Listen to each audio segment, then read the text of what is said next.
ప్రముఖ పర్యావరణ సామాజిక ఉద్యమకారుడు సోనం వాంగ్చుక్ ఆరోగ్యం మరింత క్షీణించింది. ఆయన ఆరోగ్యం పట్ల సర్వత్రా ఆందోళన వ్యక్తమవుతోంది.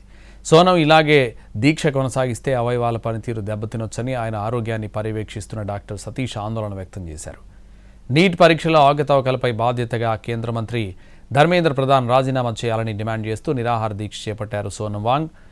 ఈ దీక్ష నేటితో 20 రోజులకు చేరుకుంది. తన డిమాండ్లపై ప్రభుత్వం దిగొచ్చే వరకు నిరాహార దీక్షను విరమించేది లేదంటున్నారు సోనం.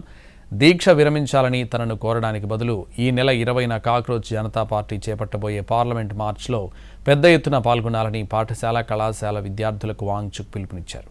మరోవైపు వాంగ్చుక్ ఆరోగ్య పరిస్థితిపై ఢిల్లీ హైకోర్టు కీలక ఆదేశాలు జారీ చేసింది.